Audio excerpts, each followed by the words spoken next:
नमस्कार साथियों, गौरव ज्ञान धारा में आप सभी का स्वागत है। कक्षा 9 की किताब को आगे बढ़ाते हैं और कक्षा 9 में अपन अध्याय नंबर 4 पढ़ रहे हैं। और जो जिन बच्चों की नियमितता है और कम से कम जो बच्चे नियमित है, वो मैं जानता हूं कि 15-20 हजार बच्चे हैं जो 24 घंटे होने से पहले पहले क्लास को देख लेते हैं।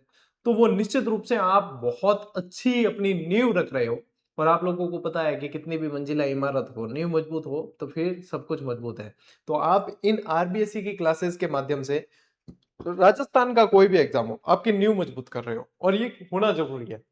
आप उन बच्चों में शामिल हो जो बहुत कम बच्चे होते हैं जो अपने आप को डेडिकेटेड रख पाते हैं, अपने लक्ष्य के प्रति झोंक पाते हैं।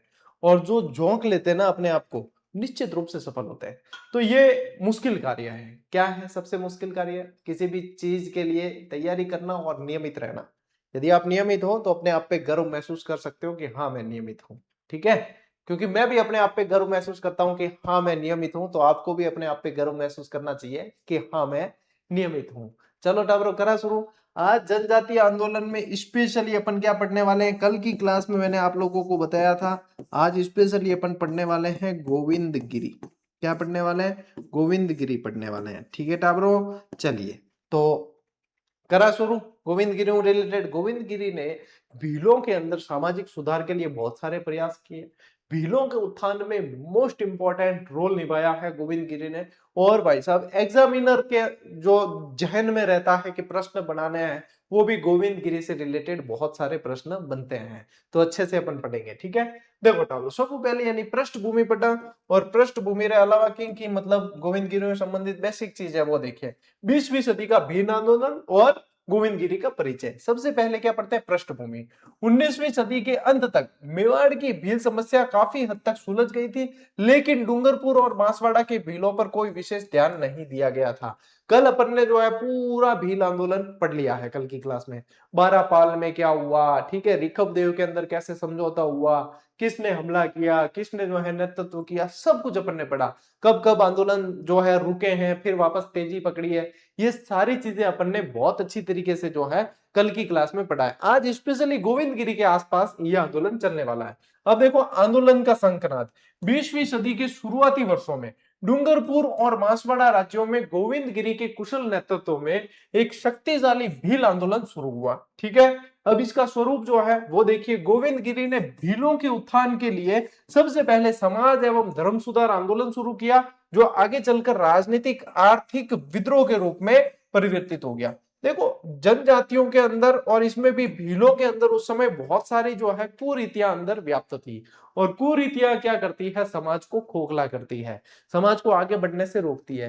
गोविंद गिरी ने इन चीजों को पहचाना और यहाँ के भील समुदाय के जितने भी लोग थे उनको प्रेरित किया कि आपको इन कुरीतियों से ऊपर उठना है। यानी कि इन्होंने सामाजिक सुधार की तरफ ध्यान दिया, जो आगे जाके जो है ये जो है राजनीतिक और आर्थिक विद्रोह के रूप में तब्दील हो गया। ठीक है, एक बार स्क्रीनशॉट लो, आगे बढ़ा वजह। ये बेसिक चीज बताई अब मैंने। अब देखो, डूंगरपुर रियासत के बेड़सा यानी कि बांसिया, ठीक है, बेड़सा नामक गांव के ये निवासी थे। ये पहला प्रश्न आप लोगों के लिए। ठीक है, बेड़सा के। दूसरा प्रश्न यहां से भी बना हुआ है, जाति से ये बंजारा थे। क्योंकि इस किताब के अंदर दे रखा है तो एग्जामिनर ने यहीं से उठाया। और ये भी पूछ सकते हैं आने वाले समय में कि किसान थे कि नहीं थे, तो बिल्कुल ये किसान थे। ये क्या थे? और स्वयं एक छोटे किसान थे। बंजारा जाति से थे, ये प्रश्न बन चुका है। बेड़सा के थे, ये भी प्रश्न बन चुका है। ठीक है, देखिए, उनकी निर्धन आर्थिक स्थिति तथा उनके पुत्रों और पत्नी की अकाल मृत्यु होने से उनकी अध्यात्म की ओर जो है प्रेरित हो गई है, और जिसके बाद ये सन्यासी बन गए। इनकी पत्नी की और पुत्रों की जो है मृत्यु के बाद ये अध्यात्म के। और देखो, परिवार के बिना क्या है आदमी? परिवार के बिना कुछ भी नहीं है। तो इसके बाद में इनके अध्यात्म की भावना जगी और ये सन्यासी हो गए थे। ठीक है, देखिए, वे कोटा बूंदी अखाड़े के प्रसिद्ध साधु राजगिरी के शिष्य थे। मोस्ट इंपॉर्टेंट, इनके गुरु का नाम क्या था? राजगिरी। लेकिन इनके जो प्रेरणा स्रोत थे वो दयानंद सरस्वती थे, ये भी ध्यान रखेंगे आप। दयानंद सरस्वती के जो है प्रेरणा से ये आगे बढ़े थे। और यहाँ पे ध्यान रखना, ये राजगिरी इनके साधु, जो साधु राजगिरी, वो इनके गुरु का नाम है। अब देखिए, इन्होंने भील क्षेत्रों में धुनी स्थापित की। इनकी जो है धुनिया स्थापित हुई और अपना निशान यानी कि ध्वज जो है वो लगाकर आसपास के भीलों को आध्यात्मिक और नैतिक शिक्षा देना प्रारंभ कर दिया। ये देखो एक धुनी लगा रखी है और यहाँ से शिक्षा देना शुरू कर लिया। पहले स्वयं ने जो है इन चीज को जाना, संन्यास लिया, उसके बाद में भीलों को प्रेरित करने के लिए इन्होंने शिक्षा देना शुरू कर दिया। तो इनकी धुनी जो है वो ध्यान में रखनी है आप लोगों को, ठीक है। ले एक बार स्क्रीनशॉट ले। चलो टावरो देखो आगे बढ़ा। अब देखो विचारों का प्रभाव और राजनीतिक चेतना का उदय। जन जागृति, क्या ध्यान रखोगे? जन जागृति। गोविंद गिरी के क्रांतिकारी विचारों ने भीलों को भीतर से झकझोर कर जागृत किया और उन्हें अपनी दयनीय दशा और अधिकारों के लिए जागरूक बनाया, ठीक है। क्योंकि ये स्थिति ऐसी थी, यहाँ पे कुरीतियां ज्यादा थी, स्थिति इनकी सही नहीं थी, तो इनको जो है जागरूक किया है किसने? गोविंद गिरी ने। पराधीनता का एहसास, उनके विचारों ने भीलों को यह सोचने पर मजबूर कर दिया कि वर्तमान शासकों ने जो है उन्हें छल से पराधीन बना रखा है, चाहे राजा हो चाहे अंग्रेज हो। इन्होंने क्या किया हुआ है? उनको बिल्कुल गुलाम की तरह बना रखा है, पराधीन बना रखा है। ये एहसास करवाया गोविंद गिरी ने इन्हें, ठीक है। भूमि के वास्तविक स्वामी कौन है? ये मूल निवासी। यही भीलों को यह एहसास कराया गया कि वे स्वयं इस भूमि के वास्तविक स्वामी और रक्षक हैं, इसलिए धरती पर पुनः उनका ही शासन स्थापित होना चाहिए। यानी कि एक तरीके से मोटिवेट किया, एक तरीके से मोटिवेट किया। मूल निवासी किस लिए कहते हैं? क्योंकि वो वास्तव में वहां के निवासी है, इसलिए जनजाति वाले जितने भी जनजाति में सम्मिलित लोग होते हैं वो मूल निवासी कहलाते हैं। और आपने जब जब मैंने जनजातियां पढ़ाई आप लोगों को इस चीज का बहुत अच्छे से भान करवाया है, ठीक है, तो ये ध्यान रखेंगे। अंतिम परिणाम, इस वैचारिक जागृति के कारण यह समाज एवं धर्म सुधार आंदोलन धीरे धीरे एक मजबूत आर्थिक और राजनीतिक आंदोलन में तब्दील हो गया। किस तरीके से गोविंद गिरी ने इनको जागृत किया, किस तरीके से बढ़ावा दिया है, वो सारी चीजें जो है इस पुस्तक के माध्यम से और फिर अपनी क्लास के माध्यम से क्लियर होती चली जा रही है, ठीक है। चित्र देखते रहना, साथ साथ चित्रों के अंदर बहुत कुछ छुपा हुआ है जो आप लोगों को ये मैं पढ़ा रहा हूं वो सारा का सारा एहसास करवाएंगे। चित्र एक जीवंत पटकथा के रूप में ये चलेगी सारी सारी चीज। देखो गुजरात में गोविंद गिरी का प्रवास, ईडर राज्य का ऐतिहासिक समझौता 1908-1910, ठीक है। अब देखिए गुजरात प्रस्थान सन 1908। बढ़ते दमन के कारण सन 1908 में गोविंद गिरी ने राजपूताना छोड़ दिया और वर्ष 1910 तक एक साधारण किसान के रूप में गुजरात के सूंत और ईडर, ध्यान रखना ये क्षेत्रों के नाम, इन राज्यों के भीलों के बीच काम किया। अब यहाँ पे क्या है? दमनकारी नीति चल रही थी अंग्रेजों की। तब इन्होंने यहां से प्रस्थान किया, कहां? गुजरात की तरफ गए और सूंत और रीडर के राज्यों के अंदर वहां पे काम किया है, ठीक है। उन्होंने इन राज्यों के भीलों को वैचारिक रूप से जागृत करके वहां एक बहुत ही शक्तिशाली आदिवासी जन आंदोलन तैयार किया। कहां? गुजरात की बात हो रही है, ठीक है। इन्होंने अपना अंतिम समय भी गुजरात के कमोई में गुजारा था। ईडर राज्य के जागीरदार का आत्मसमर्पण, ईडर राज्य के अंतर्गत आने वाले पाल भट्टा क्षेत्र के भील आंदोलन ने इतना उग्र रूप ले लिया कि वहां के स्थानीय जागीरदार को भीलों के सामने झुकना पड़ा, ठीक है। वहां ईडर के जो जागीरदार थे उन्होंने भीलों के सामने आत्मसमर्पण कर दिया, उनको झुकना पड़ा क्योंकि इतना जबरदस्त जो है ये रूप ले चुका था इनका आंदोलन, ठीक है। चलिए पाल भट्टा क्षेत्र है, ये ध्यान रखना, स्क्रीनशॉट लीजिए, आगे बढ़ते हैं, ठीक है। फिर देखिए ऐतिहासिक समझौता 24 फरवरी 1910। 24 फरवरी 1910 को जागीरदार और भीलों के बीच एक औपचारिक समझौता हुआ जिसमें क्या शर्तें रखी गई? इस ऐतिहासिक समझौते के अंतर्गत कुल 21 शर्तें रखी गई। कितनी शर्तें हैं? ध्यान रखना 21 शर्तें हैं। देखो एक से लगा के और 21 तक 21 शर्तें थी। समझौता हो रहा है, ऊपर देख लीजिए, ठीक है, जो पूरी तरीके से भीलों के अधिकारों और रियायतों के संबंध रखती थी। आंदोलन की बड़ी सफलता थी ये। इस समझौते ने राजस्थान और गुजरात दोनों क्षेत्रों के भीलों में सामंती शोषण के विरुद्ध डटकर लड़ने का एक नया उत्साह भर दिया और इसे गोविंद गिरी के आंदोलन की पहली बड़ी व्यवहारिक सफलता मानी जा सकती है, ठीक है। इनको इसको माना जा सकता है, यानी कि ईडर वाला जो समझौता हुआ, ईडर के जागीरदार ने जो आत्मसमर्पण किया, उसके बाद में 21 सूत्री समझौता हुआ है, वो एक तरीके से गोविंद गिरी के द्वारा चलाई गई प्रेरणा का पहला जो है सफलता माना जा सकता है, इसे पहली सफलता माना जा सकता है, ठीक है। ले उठा स्क्रीनशॉट ले, ठीक है। बेड़सा वापसी, पंत का पुनर्गठन और समानांतर सरकार, बेड़सा, ठीक है। मूल स्थान वापसी, सन 1911 के आरंभ में गोविंद गिरी गुजरात से वापस डूंगरपुर जो अपने स्थित मूल गांव बेड़सा लौट आए। डूंगरपुर स्थित बेड़सा लौट आए और बेड़सा आकर उन्होंने पुनः अपनी मुख्य धुनी स्थापित की और भीलों को आधुनिक व्यवहारिक पद्धति पर उपदेश देना शुरू कर दिया। फिर वापस आ गए कहां, गोविंदगिरी बेड़सा आ गए। यहाँ पे इनके शिष्य थे, इनको जो है फिर से वापस मोटिवेट करना शुरू किया। पंत का नया रूप सन 1911, इन्होंने अपने पंथ को अधिक संगठित रूप दिया। अब वे भीलों को केवल धार्मिक शिक्षा ही नहीं देते थे, बल्कि उन्हें सामंती और औपनिवेशिक शोषण, या औपनिवेशिक किसे बोलते हैं, उपनिवेश किसे बोलते हैं, जहां पे अंग्रेजों ने शासन किया, वे इनके उपनिवेश कहलाते हैं। वो क्या कहलाते हैं, इनके उपनिवेश कहलाते हैं। यानी कि औपनिवेशिक कहा जाए तो समझ लेना कि अंग्रेजों का जहां शासन है वो, ठीक। तो यहाँ शोषण और पूर्ण मुक्ति की युक्तियां सिखाने लगे इनको। अब जो है इनका वही मोटिवेट करने का रूप चेंज हो चुका था, अब जो है तरीका बदल चुका था। इन्होंने वहां ईडर की जो है सफलता के बाद में यहाँ पे भी इन चीजों में बदलाव किया। एक बार स्क्रीनशॉट लो, देखो गांवों में धुनी और कोतवाल व्यवस्था, गांवों में धुनी और कोतवाल की व्यवस्था, उन्होंने प्रत्येक भील गांव में अपनी एक धुनी स्थापित करवाई और इन धुनियों की 24 घंटे सुरक्षा संचालन के लिए कोतवाल की नियुक्ति की। ये एक तरीके से केंद्र हो गए थे, इनकी जो धुनिया थी वो एक तरीके से केंद्र हो चुके थे। किस चीज के, एक तरीके से प्रशिक्षण के, एक तरीके से विचारों के आदान प्रदान के, एक तरीके से वहां जनजाति के लोगों से बैठक के केंद्र बन चुके थे कि यहाँ पे जो है बैठ के की जा सके, रणनीति बनाई जा सके। तो इसलिए वहां की उनकी सुरक्षा के लिए एक एक कोतवाल भी बनाया गया, जिसको नियुक्त किया गया, है ना। और कोतवाल को विस्तृत अधिकार दिए। गोविंदगिरी द्वारा नियुक्त ये कोतवाल केवल धार्मिक मुखिया नहीं थे, बल्कि वे अपने क्षेत्र के सभी प्रशासनिक और सामाजिक मामलों के भी मुख्य प्रभारी थे। यानी कि एक तरीके से पूरा ही, मतलब गोविंदगिरी का मुख्य लक्ष्य क्या था, भीलों का उत्थान करना। अब कोई गुलाम बना हुआ है तो उत्थान कैसे होगा, तो उनको गुलामी की जंजीरों से जो है मुक्त करवाना था। और गुलाम किसके थे, अंग्रेजों के। तो मुख्य लड़ाई किससे हुई, अंग्रेजों से हुई। विवादों का निपटारा, ये देखिए कोतवाल भीलों के आपसी विवादों, झगड़ों और मुकदमों का निपटारा भी करते हैं कि भाई आपस में झगड़ेंगे तो कितना क्या चलेगा, इसलिए आपसी निपटारा भी कोतवाल कर देते हैं। क्या हमें बाहरी शक्ति से लड़ना है, भैया अपनी शक्ति वो पहचानी है, आपस में ठोकिनो नहीं है। बाहरी है अंग्रेज जी को आयोड़ा है नहीं, आने जी को है स्वाद चकानो तो थे एक रहो, इन वास्ते तो थे एक रहने खातिर ही एक शब्द आए आगे, संप सभा। संप किन के थे, देखियो मैं तो यानी बेल समुदाय रा बहुत सारा जो है लोगों बातचीत भी करी ओडी और बहुत अपनोपन महसूस हुए। और बी टाइम जो मैं छोटा हाँ बी टाइम करता तो ए मतलब बात भी करता बी टाइम में कहता कि इम तो हम्प नहीं है, इम हम्प बढ़िया है। मारवाड़ी में भी हम्प कह, हम्प तो मतलब है संप, यानी कि एकता, कि इनके बीच में बनती अच्छी है, भाईचारा अच्छा है, एकता अच्छी है, ये होता है संप। आगे आएगा संप सभा आएगी अभी आगे, ठीक है, भगत पंथ संप सभा सब आएगी।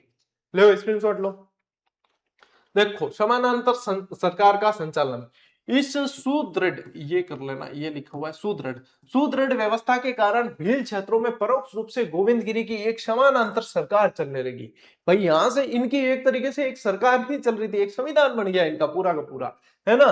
फिर देखिए भीलों की इस समानांतर व्यवस्था और बढ़ती शक्ति को देखकर दूसरी ओर राजाओं और जागीरदारों द्वारा गोविंदगिरी के शिष्यों का शारीरिक और मानसिक उत्पीड़न और अधिक तेज कर दिया गया। अब क्या हुआ, अंग्रेजों ने और रियासती जो शासक थे वो इनके जो शिष्य थे उनका उत्पीड़न और भी तेज कर दिया। कहते हैं भाई तुम्हारा जो मुखिया सरकार चला रहा है, एक तरह की संविधान चला रहा है, तो इनको जो है परेशान करना और शुरू कर दिया था इन्होंने। ठीक है, देखो पूरी स्टोरी आप लोगों को मैं स्टेप बाय स्टेप बता रहा हूं, समझा रहा हूं, और इन चित्रों को देखते रहना, इनमें जो है सारी चीज समझ में आ जाएगी आप लोगों को। ठीक है, ले स्क्रीनशॉट।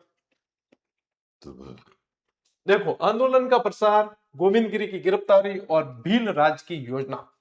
गोविंदगिरी की सभी सामाजिक और धार्मिक गतिविधियों का मुख्य केंद्र क्या था, बेड़सा गांव था।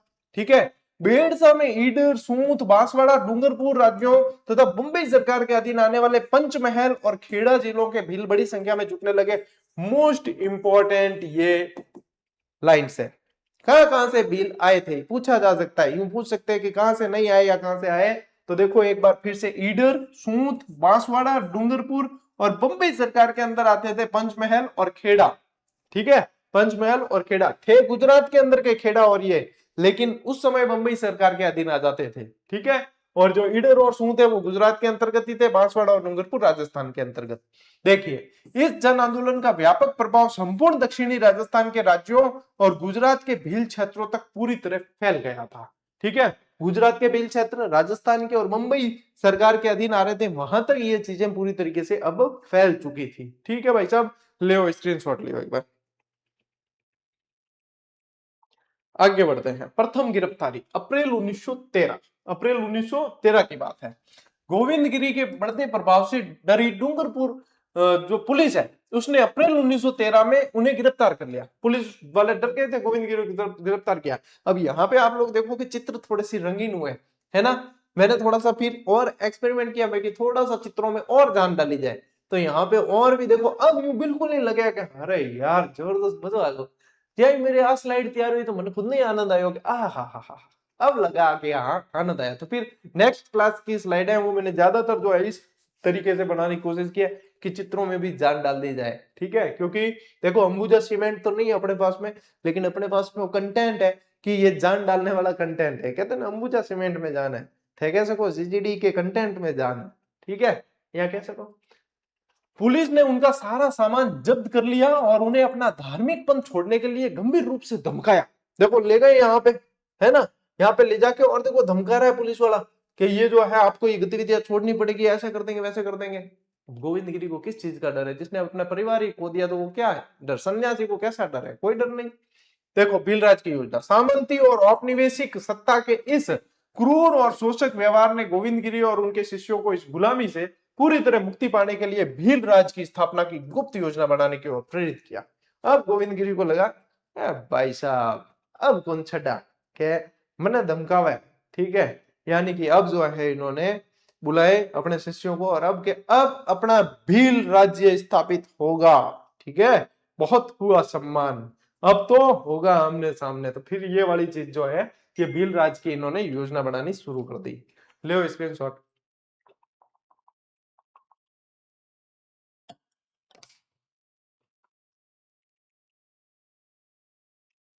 चलिए देखो, मानगढ़ पहाड़ी पर भीलों का जमावड़ा और रियासती राजाओं की घबराहट, ये मोस्ट इंपॉर्टेंट है अब, क्योंकि अब होगा मानगढ़ सम्मेलन और भीषण नरसंहार होगा, जिसे फिर इतिहास में बहुत तरीके से पढ़ा जाता है, ठीक है।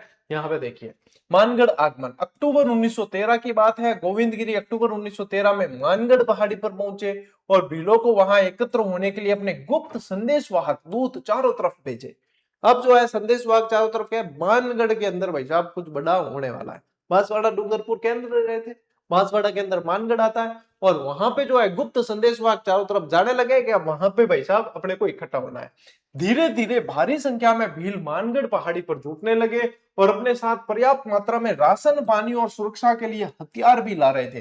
पूरी योजना के अनुसार राशन पानी भी ला रहे थे, खुद एक अकेले आदमी जितना नहीं बहुत जनों जितना ला रहे थे, और फिर हथियार भी ला रहे थे क्योंकि पता है लड़ाई लड़नी पड़ेगी, लड़ाई लड़नी पड़ेगी।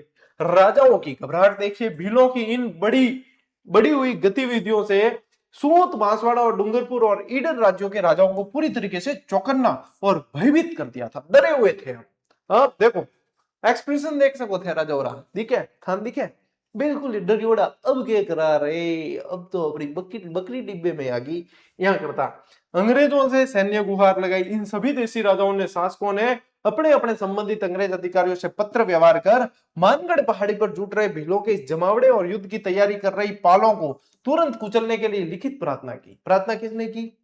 अपने राजाओं ने की, क्योंकि राजा खुद शोषण करने में शामिल थे। अब राजाओं की जो है लगी पड़ी थी, तो यहाँ राजाओं ने अंग्रेजों से कहा कि भाई साहब वहां पे ये चीज हो रही है कि भी टाइम जो है अंग्रेज सत्ता भी खतरे में पड़ चुका है, तो यहाँ पे जो है इनको यहाँ से हटाना पड़ेगा, इस जो गतिविधियां चल रही इनको कुचलना पड़ेगा। राजा देखो पहुंच गए कहाँ पे, अंग्रेजों के पास।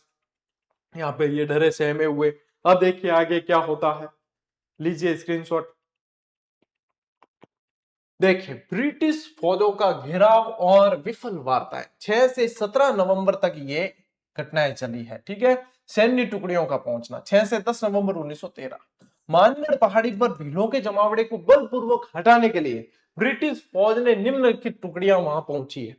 अब कौन कौन सी टुकड़ियां पहुंची, ये आने वाला सवाल है भाई साहब, निश्चित सवाल है, इसको बहुत अच्छे से पढ़ लेना। देखिए मेवाड़ भीलकोर की 2 कंपनियां पहुंची है, 104 वेलेजली राइफल की 1 कंपनी और 7वीं राजपूत रेजिमेंट की 1 कंपनी। और ये मोस्ट इंपॉर्टेंट और यूनिक प्रश्न एग्जामिनर के लिए, तो एग्जामिनर तो ध्यान दे ही दे, थाने पहला ध्यान देना है।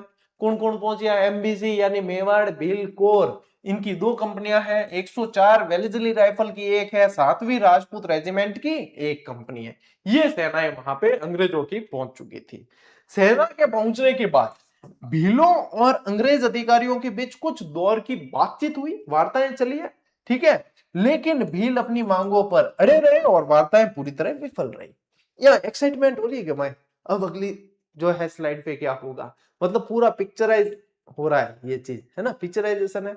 तो यूं लगता है कि अब सालू के प्यार की अगली कड़ी में क्या होने वाला है। एक वो धारावाहिक का वो जो डायलॉग बोलता था परेश रावल, वैसे जो है यहाँ पे भी ऐसे ही लिखता है। चलिए स्क्रीनशॉट लो। देखो भाई साहब, अब सैन्य आक्रमण 17 नवंबर की वो घड़ी आ चुकी थी जब आमने सामने होंगे ये। विफल वार्ताओं के बाद जो तुरंत बाद 17 नवंबर 1913 को अंग्रेजी फौजों ने मानगढ़ की पहाड़ी पर भीषण चौतरफा आक्रमण कर दिया। अब चारों तरफ से घेर के वहां पे आक्रमण शुरू हो गया, आमने सामने तोप और मशीन गनों का प्रयोग तक किया गया। अंग्रेजी फौजों ने मानगढ़ पहाड़ी के ठीक सामने स्थित दूसरी पहाड़ी पर भारी तोप और मशीन गनें तैनात कर रखी थी, जहां से भीलों के ऊपर निरंतर अंधाधुंध गोला बारूद दागा जाने लगा। अब देखो बिल्कुल समानांतर सामने वाली पहाड़ी पे तोपें स्थापित कर दी और वहां से जो है सीधी यहाँ पे गोलाबारी करने लगे, ठीक है, और मशीन गनें लगा दी सीधी की सीधी, और वहां से जो है ये चलाने लगे। भीलों ने डटकर मुकाबला किया। आधुनिक हथियारों की कमी के बावजूद भीलों ने लगभग 1 घंटे तक ब्रिटिश सेना का पहाड़ी पर बेहद बहादुरी से सफल मुकाबला किया, लेकिन वे आधुनिक युद्ध सामग्री के सामने अधिक समय तक टिक न सके। देखो इनके पास में क्या थे, इनके पास परंपरागत साधन, यानी कि तीर कमान, भाले, तलवारें, बर्छी, ठीक है, ये सारी चीजें थी। और उनके पास में कुछ बंदूकें भी थी, इनके पास ज्यादा नहीं, कुछ एक, ठीक है। लेकिन अंग्रेजों के पास में तो सारे आधुनिक थे, गोला बारूद थे सारा, तो उसके सामने कितना मुकाबला करें। हालांकि इन्होंने अपनी तरफ से पूरा डटकर मुकाबला किया, 1 घंटे तक लड़े हैं इन्होंने, लेकिन फिर भी वहां पे ज्यादा समय तक भी टिक नहीं सके। लिखिए, स्क्रीनशॉट लीजिए। फिर देखिए, अंधाधुंध गोलियों से कत्लेआम होने लगा। अंग्रेज फौज पहाड़ी के नीचे से भीलों को घेरते हुए ऊपर तक पहुंच गई और उसने वहां मौजूद निहत्थे आदिवासियों को अंधाधुंध गोलियों से भूनना आरंभ कर दिया। अब सामने से तो हमला कर ही रहे थे, अब वैसे ही यहाँ पे स्थिति खराब हो चुकी थी और फिर जो है अंग्रेज सेना के सैनिक वहां पे ऊपर चढ़ने लगे और गोलीबारी करते हुए चल रहे थे, ठीक है।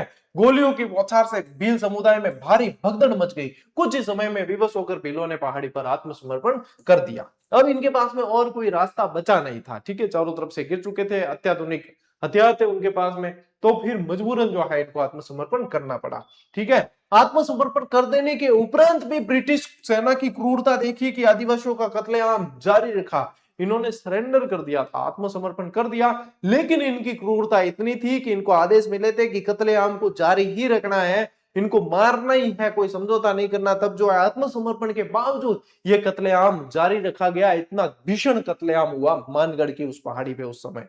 स्क्रीनशॉट लीजिए। फिर देखिए आधिकारिक आंकड़े क्या कहते हैं। अंग्रेजी दस्तावेजों के अनुसार इस भीषण हत्याकांड में कुल 100 भील मारे गए और 900 भीलों को बंदी बना लिया गया। देखो ये निर्लज लीपापोती, देखिए आप, अंग्रेजी दस्तावेज फिर भी क्या करें कि सिर्फ 100 भील मारे गए। वहां पे कत्लेआम इतना खतरनाक किया, हजारों भील मारे गए थे, हैं।